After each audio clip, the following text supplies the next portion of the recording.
Hello, friends. This is Dave Hurwitz, executive editor at ClassicsToday.com, here with fabulous concert programs, number 72 and number 4 in our series of Honegger symphonies. This is a program essentially for chamber orchestra because Honegger's 4th Symphony, Deliciae Basiliensis, Basiliensis, the delights of Basil, of which I suppose there are some. I don't know which ones the symphony particularly discusses, but yes, it must have delights. I mean, I've been there, so yeah, it's delightful.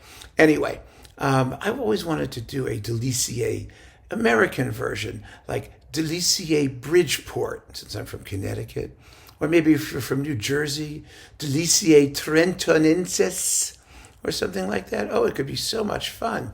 Or from Brooklyn, Deliciae Bedford Stuyvesant-ensis. There's just endless possibilities, aren't there? But it's a lovely 3-movement symphony scored for a small orchestra. It's Honegger light, but Honegger light is still heavier than a lot of other light people.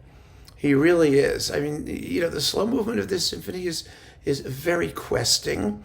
The finale does work its way up to a jolly conclusion, and it's actually kind of a smile and amusing in the coda, which is soft but ends with a little ping of light and bells. And the bells in the first movement. The bells go off in the first movement with a keyboard glockenspiel, with the strings running contrapuntally below. It's one of the most beautiful moments in 20th century music. It's fascinating. It's a lovely work.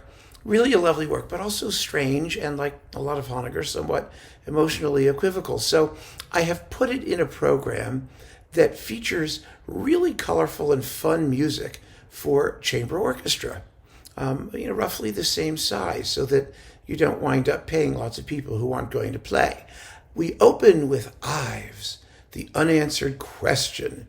This is such a great concert opener. It really is. And it's such a fabulous piece because it does exactly what it says it's going to do.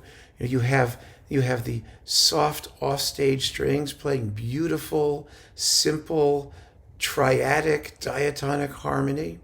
And then you have the trumpet's question, which is an atonal phrase. And then you have the wind instruments, whatever they are. Ives says you can mix and match. You can be a quartet of flutes or flutes and oboes or however you want to do it. And they try to answer the question. And it remains, of course, ultimately unanswered.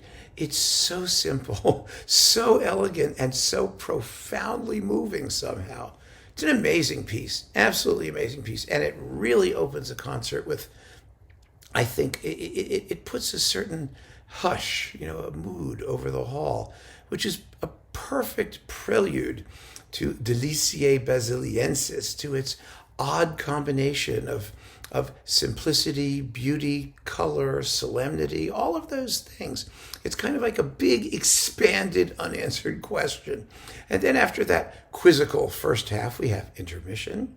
And I have 2 works on the second half of I wouldn't say they're similar to Honegger in the sense that, they're a lot more sort of jolly, actually, and emotionally straightforward.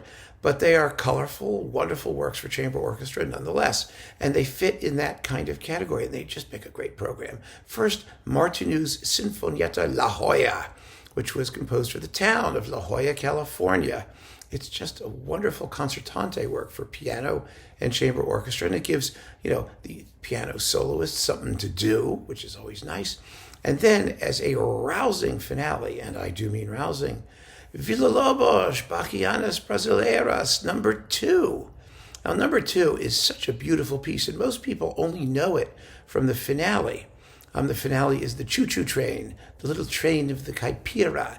Da da da da da da da, ya da da da da da da da. Wow! Oh, it's wonderful.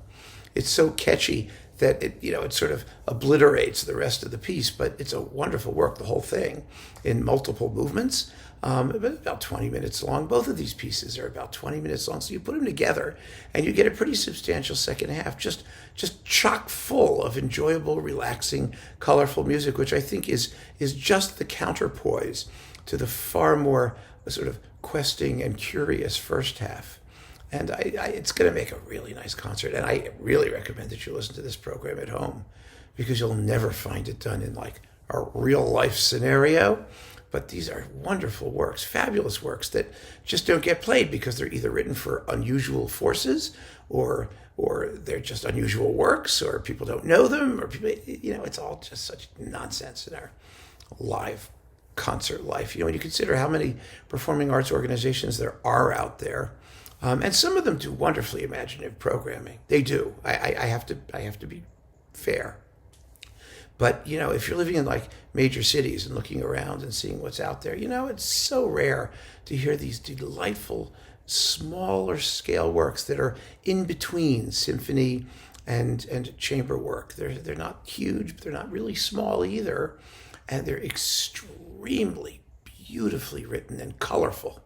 So yeah, this is a terrific little concert in which to feature the Fourth Symphony of Arthur Honegger, which would otherwise be completely ignored.